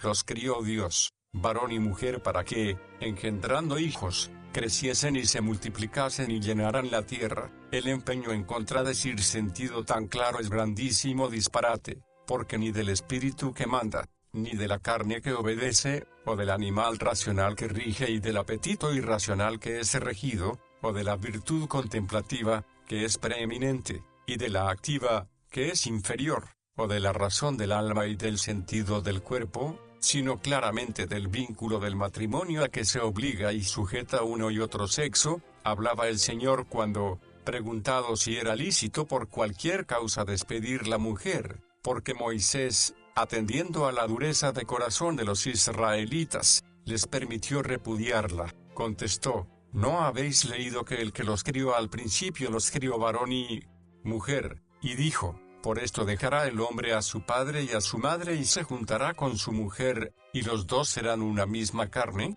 No son, pues, ya dos, sino una sola carne. Por tanto, lo que Dios unió no lo separe el hombre. Es, pues, indudable que desde el principio fueron creados los dos sexos en dos seres distintos, como ahora existen, y que se les llama un solo hombre o por la unión del matrimonio a causa del origen de la mujer, formada del costado del hombre, origen que aprovecha el apóstol para recomendar que los hombres amen a sus mujeres. Capítulo 23. Si Adán y Eva hubiesen tenido hijos en el paraíso, en el caso de no pecar, los que defienden que Adán y Eva no engendraran hijos y no pecaran, ¿defienden acaso otra cosa sino que, para aumentar el número de los santos, era necesario el pecado del hombre? Porque si no podían engendrar sino pecando, y si no engendraban quedaban solos, para que hubiesen no ya dos hombres, sino muchos, era necesario el pecado. Imposible es defender este absurdo. ¿No es mejor creer que el número de los santos necesario para poblar aquella bienaventurada ciudad fuera tan grande, aunque nadie hubiese pecado, como lo es ahora que la gracia de Dios los elige entre la multitud de pecadores, mientras los hijos de este siglo son engendrados y engendran. Así pues, si el primer matrimonio digno de la felicidad del paraíso no hubiese pecado, tuviera descendencia digna de su amor, y no apetito que lo avergonzara. Capítulo 24. La voluntad y los órganos de la generación en el paraíso. Allí el hombre seminaría y la mujer recibiría el semen cuando y cuanto fuere necesario, siendo los órganos de la generación movidos por la voluntad, no excitados por la libido, porque no movemos solamente a nuestro antojo los miembros articulados con huesos, como los pies, las manos y los dedos, sino también movemos los compuestos de nervios flácidos agitándolos y los enderezamos encogiéndolos a nuestro capricho. Así hacemos con los miembros de la boca y de la cara, que los mueve la voluntad como le place. Los pulmones, que son las vísceras más blandas, exceptuadas las médulas, y por eso resguardadas por la caja torácica para respirar y aspirar y para emitir o modificar la voz, sirven como fuelles de órgano, a la voluntad del que sopla, respira, habla, grita o canta, y no me detengo a decir que a algunos animales les es natural e innato mover, cuando sienten alguna molestia sobre el cuerpo, solamente la piel que cubre el lugar en que la sienten, y espantan con el temblor de su piel no solo las moscas que se les posan encima, sino también los aguillones que les clavan, y porque el hombre no puede hacer esto, hemos de decir que el Creador no pudo dar esa facultad a los vivientes que quiso. Luego al hombre le fue también posible tener sujetos los miembros inferiores, facultad que perdió por su desobediencia, ya que para Dios fue fácil crearlo de manera que los miembros de su carne, que ahora únicamente son movidos por la libido, los moviera solo la voluntad. Conocidas nos son las naturalezas de algunos hombres, distintas de los demás y admirables por lo raras, que hacen con su cuerpo a placer cosas que otros no pueden hacer y que, oídas, apenas las creen. Hay quienes mueven las dos orejas a la vez o por separado, y otros que, sin mover la cabeza, echan sobre su frente la cabellera y la retiran cuando les place. Hay otros que, comprimiendo un poco los diafragmas, sacan como de una bolsa lo que quieren de la infinidad y variedad de cosas que han engullido. Otros hay que imitan y expresan tan a la perfección el canto de las aves y las voces de las bestias y de otros hombres, que, si no se les ve, es imposible distinguirlos. No faltan algunos que, sin fetidez, emiten por el fondo sonidos tan armoniosos, que se diría que cantan por esa boca. Yo mismo he visto sudar a un hombre cuando quería, y a nadie se le oculta que hay algunos que lloran cuando quieren y se anegan en un mar de lágrimas. Pero es mucho más increíble un hecho sucedido hace poco y del que fueron testigos muchos hermanos nuestros.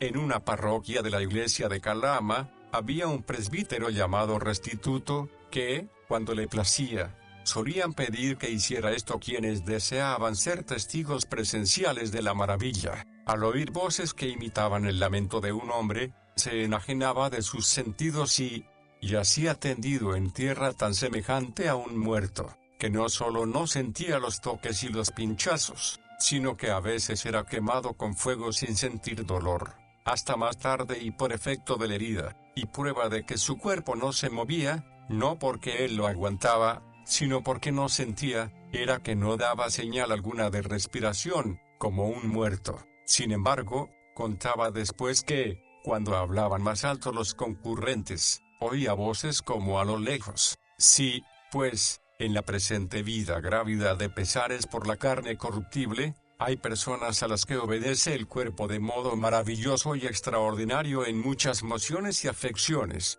porque no creemos que, antes de la desobediencia y de la corrupción, los miembros del hombre pudieron servir a la voluntad sin ningún libido en lo relativo a la generación. El hombre fue abandonado a sí mismo porque abandonó a Dios, complaciéndose en sí mismo, y, no obedeciendo a Dios, no pudo obedecerse a sí mismo. Su más palmaria miseria procede de allí, y consiste en no vivir como quiere. Es cierto que, si viviera a su capricho, se juzgaría feliz, pero en realidad no lo sería si viviera torpemente. Capítulo 25. De la verdadera bienaventuranza, la cual no se consigue en la vida temporal si lo consideramos con madura reflexión. Ninguno sino el que es feliz vive como quiere, y ninguno es bienaventurado sino el justo, y ni aun el mismo justo vive como quiere, si no llega a donde nunca pueda morir, padecer engaño ni ofensa, y le conste y esté asegurado de que siempre será así, porque esto lo apetece y desea la naturaleza, y no será perfectamente cumplida y bienaventurada si no es consiguiendo lo que apetece. Mas ahora, ¿qué hombre hay que pueda vivir como quiere, cuando el mismo vivir no está en su mano? Porque él quiere vivir, y es indispensable que muera. ¿Ha de vivir como quiera el que no vive todo lo que quiere? Y si quisiese morir, ¿cómo ha de vivir a su gusto el que no quiere vivir? Y si acaso quiere morir, no porque no quiere vivir, sino por vivir mejor después de la muerte, aun así no vive como quiere, sino cuando llegare, muriendo, a lo que quiere. Pero demos que viva como quiere, porque se hizo fuerza y mandó a sí mismo el no querer lo que no puede y querer lo que puede, como lo dice Terencio. Supuesto que no puedes hacer lo que quieres, ¿te importa querer lo que puedes? ¿Acaso será bienaventurado, porque con paciencia sufra su miseria? Porque la vida no es bienaventurada si no es la que se desea, y si se ama y posee, es necesario que se ame con mayor afecto que a todo lo demás, pues por esta se debe desear todo lo demás que se ama, y si se ama tanto cuanto merece ser amada, pues no es bienaventurado el que no ama la vida bienaventurada, cual ella merece. No puede ser que el que así la ama no quiera que sea eterna, luego será bienaventurada cuando fuere eterna. Capítulo 26. ¿Qué se debe creer que la felicidad de los que vivían en el paraíso pudo cumplir el débito matrimonial sin el apetito vergonzoso? Así que vivía el hombre en el paraíso como quería, entre tanto que quería lo que Dios mandaba, vivía gozando de Dios, con cuyo bien era bueno, vivía sin mengua o necesidad de cosa alguna, y así tenía en su potestad el poder vivir siempre. Abundaba la comida porque no tuviese hambre, la bebida porque no tuviese sed, tenía a mano el árbol de la vida porque no le menoscabase la senectud, ni había género de corrupción en su cuerpo, ni por el cuerpo sentía alguna especie de molestia, no había enfermedad alguna, en lo interior ni en lo exterior tenía herida alguna, gozaba de perfecta salud en el cuerpo y de cumplida tranquilidad y paz en el alma. Y así como en el paraíso no hacía frío ni calor, así para los que en él vivían no había objeto que, por deseado o temido,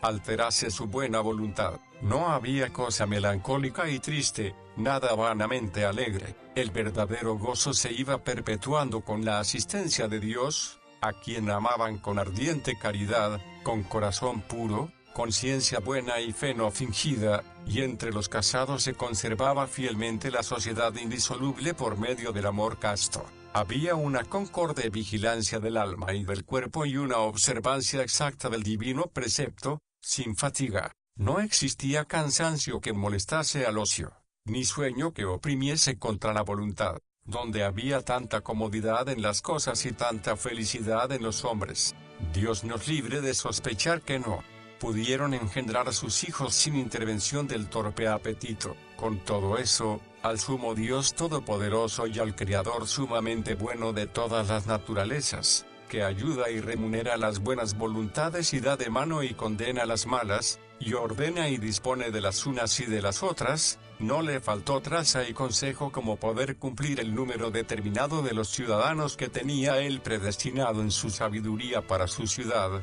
aún del linaje condenado de los hombres, no diferenciándolos por anteriores méritos, supuesto que toda la masa, como en raíz dañada y corrompida, quedó condenada, sino escogiéndolos con su gracia y mostrando a los libertados la merced que les hace, no solo por el bien de la libertad propia, sino también por la miseria de los no libertados, pues conoce cada uno que ha escapado de los males por la bondad, no debida, sino graciosa, de Dios cuando se ve libre de la compañía de aquellas personas con quienes justamente pudiera padecer la pena. ¿Por qué? Pues, no había de criar Dios a los que sabía que habían de pecar, pues podía manifestar en ellos y por ellos lo que merecía su culpa y lo que les concedía su gracia, y siendo el creador y dispensador, el perverso desorden de los delincuentes no podría pervertir el orden recto del universo.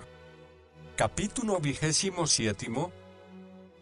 De los pecadores, así ángeles como hombres, cuya perversidad no perturba a la providencia divina, por tanto, no pueden practicar acción alguna los pecadores, así los ángeles como los hombres, por la que puedan impedir las obras grandes de Dios, cuya razón depende de sola su voluntad, porque el que con su providencia y omnipotencia distribuye a cada cosa lo que le pertenece, no solo sabe usar bien de los bienes, sino también de los males, y así, usando bien Dios del ángel malo, que por mérito de su primera voluntad mala se condenó, obstinó y endureció de manera que ya no puede tener buena voluntad, ¿por qué razón no habría de permitir que tentara al primer hombre, a quien había criado recto, esto es, de buena voluntad, supuesto que estaba ya dispuesto que si confiaba en la ayuda de Dios, el hombre bueno venciera al ángel malo, y si, agradándose a sí propio con soberbia, dejaba a Dios su creador y auxiliador,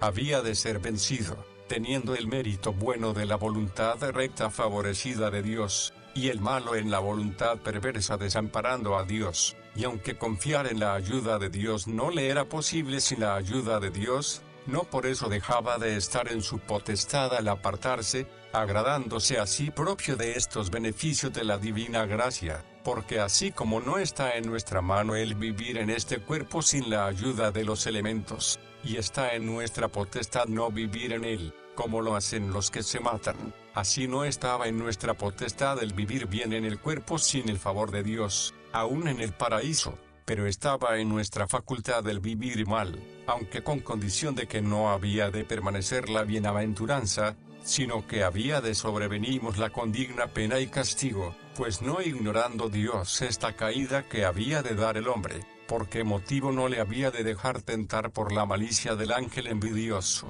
y aunque en ningún modo estaba incierto de si había de ser vencido, con todo, preveía ya entonces que este mismo demonio sería vencido por la descendencia del hombre, ayudada de su gracia con mayor gloria de los santos, y así fue que ni a Dios se le escondió cosa alguna futura, ni por su presciencia compelió a pecar a nadie, y manifestó con la experiencia a la criatura racional, angélica y humana, la diferencia que hay entre la propia presunción de cada uno y entre su defensa y amparo, porque, ¿quién se atreverá a creer o decir que no estuvo en la potestad de Dios el que no cayese ni el ángel ni el hombre? Pero más quiso no quitar la libertad a su albedrío, manifestando de esta manera cuánto mal podía traer la soberbia de ellos, y cuánto bien su divina gracia. Capítulo 28. De la calidad de las dos ciudades, terrena y celestial, así que dos amores fundaron dos ciudades, es a saber, la terrena, el amor propio, hasta llegar a menospreciar a Dios, y la celestial, el amor a Dios, hasta llegar al desprecio de sí propio. La primera puso su gloria en sí misma, y la segunda, en el Señor, porque la una busca el honor y gloria de los hombres, y la otra, estima por suma gloria a Dios, testigo de su conciencia. Aquella, estribando en su vanagloria, ensalza su cabeza, y ésta dice a su Dios: vos sois mi gloria y el que ensalzáis mi cabeza. Aquella reina en sus príncipes o en las naciones a quienes sujetó la ambición de reinar. En esta unos a otros se sirven con caridad, los directores, aconsejando, y los súbditos, obedeciendo. Aquella, en sus poderosos, ama su propio poder. Esta dice a su Dios: a vos, Señor, tengo de amar, que sois mi virtud y fortaleza, y por eso, en aquella, sus sabios, viviendo según el hombre, siguieron los bienes, o de su cuerpo, o de su alma, o los de ambos, y los que pudieron conocer a Dios no le dieron la gloria como a Dios, ni le fueron agradecidos, sino que dieron en vanidad con sus imaginaciones y discursos, y quedó en tinieblas su necio corazón, porque, teniéndose por sabios, quedaron tan ignorantes, que trocaron y transfirieron la gloria que se debía a Dios eterno e incorruptible por la semejanza de alguna imagen, no sólo de hombre corruptible, sino también de aves, de bestias y de serpientes, porque la adoración de tales imágenes y simulacros, o ellos fueron los que la enseñaron a las gentes, o ellos mismos siguieron e imitaron a otros, y adoraron y sirvieron antes a la criatura que al Creador, que es bendito por los siglos de los siglos. Pero en esta ciudad no hay otra sabiduría humana sino la verdadera piedad y religión con que rectamente se adora al verdadero Dios, esperando por medio de la amable compañía de los santos no solo de los hombres, sino también de los ángeles, que sea Dios todo en todos.